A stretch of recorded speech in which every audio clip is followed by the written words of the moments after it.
ഇന്നലെ മോഷണം നടന്നോ? എടോ, നിങ്ങൾക്ക് ആർക്കെങ്കിലും എന്നെ ഒന്ന് വിളിച്ച് പറഞ്ഞുകൂടായിരുന്നോ? സാറിന് SI സാർ വിളിച്ചിരുന്നു. സാറിന്റെ ഫോൺ സ്വിച്ച് ഓഫ് ആയിരുന്നു.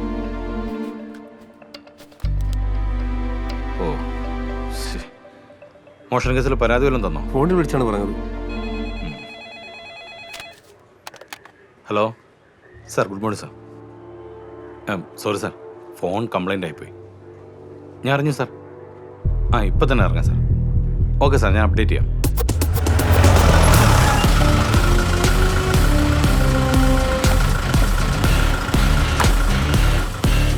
നമസ്കാരം. നമസ്കാരം. ഞാൻ MLA വിളിച്ചിരുന്നു. എന്താണ്, മന്ത്രിയുടെ നമ്പർ കിട്ടിയില്ലേ? മന്ത്രിയെ വിളിച്ചിട്ട് കിട്ടിയില്ല. പിന്നെ MLA വിളിച്ചു. കുറച്ച് കഴിഞ്ഞപ്പോ മന്ത്രി തിരിച്ചു വിളിച്ചു. ഓ, ഇവിടെ CCTV ഫുട്ടേജ് ചെക്ക് ചെയ്തു. സാറേ, പട്ടിക്കൂട് എവിടെയാണ്?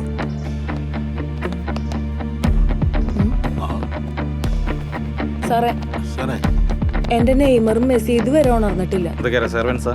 അല്ലല്ല, മക്കളാ. ഓ, മക്കളെ. ഇറച്ചിയിൽ മയക്കുമരുന്ന് കൊടുത്തിട്ടാ അവൻ എന്റെ മക്കളെ പറ്റിച്ചത്. അതിനൊക്കെ അനക്കൊണ്ടോന്ന് നോക്കിയാ സാർ. പോത്തിറച്ചി ഞാൻ തോന്നില്ലേ സാറേ? എഴുന്നേക്കടാ മോനെ, നെയ്മറേ, മെസ്സി. സഹിക്കാൻ പറ്റുന്നില്ല സാറേ. എന്താടോ? കുഴപ്പമില്ല സാർ, കൂർക്കം വലിച്ച് ഉറങ്ങുകയാണ്.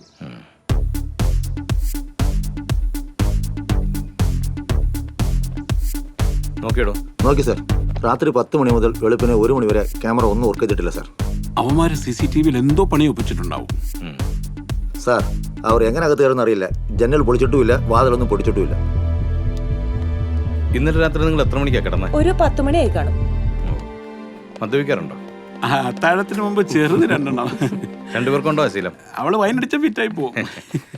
ഇവിടെ വേറെ ആരൊക്കെയാ ഉള്ളത്? ഞങ്ങള് മാത്രമേ ഉള്ളൂ. മക്കളൊക്കെ അങ്ങ് അമേരിക്കയില. എന്തൊക്കെ നഷ്ടപ്പെട്ടിട്ടുണ്ട് ഇപ്പൊ? കാശായിട്ട് 50,000 രൂപ ഉണ്ടായിരുന്നുള്ളൂ. പിന്നെ ബാക്കിയെല്ലാം അമേരിക്കൻ ഡോളറായിരുന്നു. പിന്നെ സാറേ, എന്റെ 10 പവന്റെ സ്വർണവും പോയി.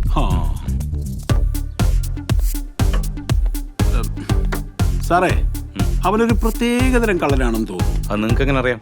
അതുകൊണ്ടല്ലോ സാറേ, അടുക്കളയിലിരുന്ന് നല്ല 20 നാടൻ താറാമുട്ട അതവൻ കൊണ്ടുപോയി. ഇങ്ങേർക്ക് പയൽസിന്റെ അസുഖമുള്ളതാ. കുരുമുളക് ഇട്ട് വാട്ടി കൊടുക്കാൻ വേണ്ടി ഞാൻ പ്രത്യേകം മേടിച്ചതാ. സാറേ, എനിക്കൊരു സംശയം. അവനും പൈൽസ് ഉണ്ടോന്ന് നമുക്ക് നോക്കാം.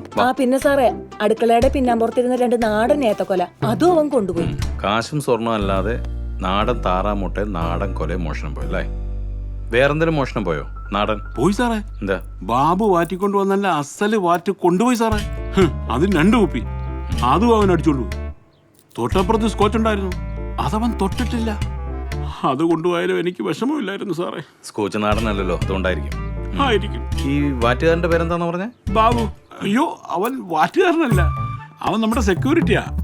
നമുക്ക് വേണ്ടി വല്ലപ്പോഴും ഒന്ന് വാറ്റും, അത്രേ ഉള്ളൂ. അല്ല, ഇനി പറഞ്ഞാലും കിട്ടുമല്ലോ. 2 കുപ്പി പറഞ്ഞാ കിട്ടില്ല. ഞാൻ രാവിലെ വിളിച്ച് പറഞ്ഞു സാറേ. സാറിന് എപ്പോ എത്തും. സാറിന് ധൃതിയില്ലെങ്കിൽ നമുക്കൊന്ന് കൂടിയേച്ച് പോവാം. വേറെ ദിവസം വരാം. സാറിന് ധൃതി ഉണ്ടെന്ന് തോന്നുന്നു. ഇയാളുടെ കോറിയിൽ ഒരു സെക്യൂരിറ്റി ഉണ്ട്, ബാബു. അവൻ ഇന്ന് തന്നെ പൊക്കിക്കോ. ശരി സാർ. വാ. എന്റെ വാറ്റ് കൊണ്ടുപോയി എന്റെ തലയിൽ ഇടുത്തി വീണേ. അപ്പൊ എന്റെ കൊലയോ? നിന്റെ കൊല. താൻ ഈ സ്റ്റേഷനിൽ ചാർജ് എടുത്തിട്ട് എത്ര നാളായി? 2 മാസം. അതിനിടയിൽ ഇപ്പോ 14ാമത്തെ മോഷണമാണ്. എന്നാൽ താൻ മുമ്പിരുന്ന ഏറ്റുമാനൂർ സ്റ്റേഷനിൽ ഇപ്പൊ മോഷണം ഒന്നും നടക്കുന്നുമില്ല. അതെ, അന്ന് അവിടെ നടന്ന ഒരു മോഷണത്തിന് പോലും തുമ്പുണ്ടാക്കാൻ എനിക്ക് പറ്റിയില്ലല്ലോ. ഇവിടെ തനിക്കറിയോ, ഞാനിരുന്ന സ്റ്റേഷനിലെ ജീപ്പ് വരെ അമ്മാരടിച്ചോണ്ട് പോയി. എന്തൊരു നാണക്കേടാ. അവസാനം MLAയുടെ വീട്ടിൽ മോഷണം നടന്നപ്പോഴാണല്ലോ പണിഷ്മെന്റ് ട്രാൻസ്ഫർ തന്നെ ഇങ്ങോട്ട് കിട്ടിയെടുത്തത്. ഇപ്പൊ മോഷണം മൊത്തം ഇടാം. ഞാൻ ഇങ്ങോട്ട് പോകുന്നതിന് ശേഷം അവിടുത്തെ പരാതിക്കാരല്ല അവരുടെ പരാതിയും പിൻവലിച്ചെന്ന്. അതെന്താ അങ്ങനെ? മോഷണം പോയ സാധനങ്ങളെല്ലാം അവർക്ക് തിരിച്ചു കിട്ടി. കേട്ടിട്ടൊരു സിനിമാ കഥ പോലും ഉണ്ടല്ലോ. SI ആയിരുന്നപ്പോ രാഷ്ട്രപതിയുടെ കയ്യിൽ നിന്ന് ഗുഡ് സർവീസ് എൻട്രി മേടിച്ചിട്ടുള്ള ആളാണ് ഞാൻ. ഞാനാണ് ഇപ്പൊ ഡിപ്പാർട്ട്മെന്റിലെ ഏറ്റവും വലിയ മണ്ടനായിരിക്കുന്നത്. എടോ, താൻ മണ്ടനായതുകൊണ്ടല്ല അവനെ തനിക്ക് പൊക്കാൻ പറ്റാത്തത്. പിന്നെ തന്നേക്കാൾ മിടുക്കനാണ് കള്ളൻ. അതാ അവൻ തന്നെ വലയിൽ വീഴാത്തത്. ഒരു കാര്യം ചെയ്യ്, താൻ 1 മാസം ഒന്ന് ലീവ് എടുത്ത് നോക്കിയേ. അപ്പൊ മോഷണം നടക്കുന്നുണ്ടോന്ന് അറിയാലോ. അതിലും ഭേദം ഞാൻ പാതി മീശ എടുക്കുന്ന. എന്നെങ്കിലും അവനെ എൻ്റെ കിട്ടും. അന്ന് ഞാൻ അവനെ പൂട്ടും. കിട്ടും. എന്റെ വക്കീലെ, ഞാൻ എത്ര പ്രാവശ്യം വക്കീലിനെ വിളിച്ചു. നിങ്ങളൊന്ന് ഫോൺ എടുക്കണ്ടേ? ഫീസ് എത്ര വേണേലും ഞാൻ തരാം. വക്കീലൊന്ന് സഹകരിക്ക്. ആ മാരണത്തെ എന്റെ തലയിൽ നിന്ന് എങ്ങനെയാലും ഒഴിവാക്കിത്താ. നിങ്ങൾ എന്തായി കാണിക്കുന്നത്? മറ്റുള്ളവർ ശ്രദ്ധിക്കുന്നു. നിങ്ങൾക്ക് സമൂഹത്തിലൊരു നിലയം വിലയുള്ള ആളല്ലേ? കുടുംബത്തിൽ സമാധാനം ഇല്ലെങ്കിൽ പിന്നെ സമൂഹത്തിൽ നിലയും വില ഉണ്ടായിട്ട് എന്താ വക്കീലെ കാര്യം? ഈ ഭാരങ്കാലം നേരം വെളുക്കുന്നവരെ തുറന്നിരിക്കാൻ വല്ല മാർഗം ഉണ്ടായിരുന്നെങ്കിൽ ഇവിടെ ഇരിക്കുന്ന പല ഭർത്താക്കന്മാരും നേരം വെളുത്തിട്ട് ഇവിടുന്ന് പോവും.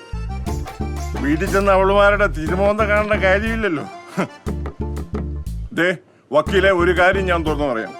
ഈ മാസം ഈ ബാധ എന്റെ ജീവിതത്തിൽ നിന്ന് ഒഴിവാക്കിയില്ലെങ്കിൽ സത്യമായിട്ട് ഞാൻ അവളെ കൊല്ലും. ഒരു തെളിവ് പോലും ശേഷിപ്പിക്കാതെ ഞാൻ എന്റെ ഭാര്യയെ കൊല്ലും. ഒരുത്തനും എന്റെ രോഗത്തിൽ തൊടത്തില്ല. ഈ ഇരിക്കുന്ന ആരാണെന്ന് അറിയോ? ആരാ ആരാ? സ്ഥലം എസ് ഐ ഒന്നും അല്ലല്ലോ. SI അല്ല, സർക്കിളാ. അയ്യോ സാർ ക്ഷമിക്കണം കേട്ടോ, എന്റെ വിഷമം കൊണ്ട് ഞാൻ പറഞ്ഞു പോയതാ. എന്റെ ഭാര്യയെ ഞാൻ തെളിവില്ലാതെ ഒന്നും കൊല്ലത്തില്ല. ഞാൻ അവളെ കൊന്നിട്ട് നേരെ സാറിന്റെ മുമ്പിൽ വന്ന് ഞാൻ സറണ്ടർ ആയിക്കോളാം. സാറേ രണ്ടെണ്ണം പറയട്ടെ. വേണ്ട വേണ്ട എന്റെ ഒരു ഇല്ല, സന്തോഷം. വേണ്ട ചേട്ടാ. വക്കീൽ സാറേ ഓ ഒന്ന് ശരിയാക്കണം. ഓ ചെല്ല് ചെല്ല്. ജീവിക്കാനുള്ള ബുദ്ധിമുട്ട്. ഓ ചെല്ല്. വട്ടെ സാറേ, ആണിന്റെ വാരിയിലെടുത്ത വിളുമാരിയൊക്കെ ഉണ്ടാക്കിയെന്ന് ആരാ പറഞ്ഞത്? ആണിന്റെ നട്ടലെടുത്ത വിളുമാരിയൊക്കെ ഉണ്ടാക്കിയിരിക്കുന്നത്. ദൈവം രക്ഷപ്പെടാനൊരു അവസരം കൊടുത്തതാ. വീണ്ടും പോയി കുഴി ചാടിയിരിക്കുന്നു. അതെങ്ങനെ? ആദ്യം ഒന്ന് കെട്ടിയതാ അയാള്, അതും ഇതുപോലെ വിഷയമായി. ഞാൻ ഡിവോഴ്സ് വാങ്ങിച്ചു കൊടുത്തതാ, അതും കഷ്ടപ്പെട്ട്. എന്നിട്ട് ആ പഹയം പോയി വീണ്ടും കെട്ടിയേക്കണ്. വല്ല കാര്യം ഉണ്ടായിരുന്ന ആർക്കെങ്കിലും വല്ല പ്രയോജനം ഉണ്ടാ? തനിക്ക് പ്രയോജനം ഉണ്ടല്ലോ. അത് നേരാ, ഫീസ് അഡ്വാൻസ് ആയിട്ട് കിട്ടും.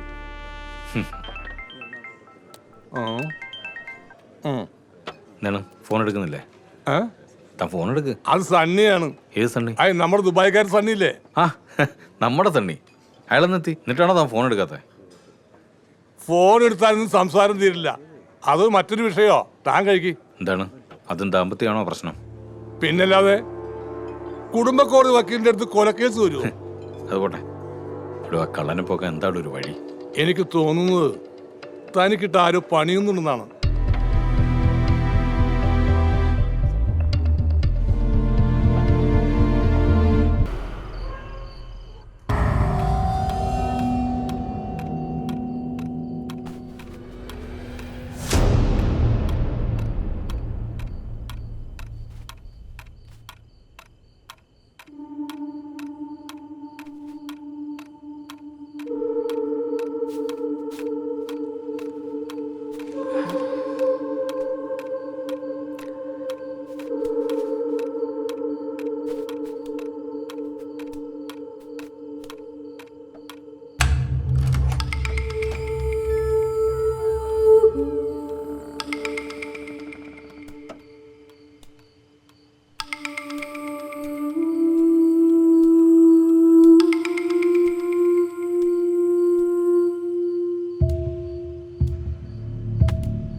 ആ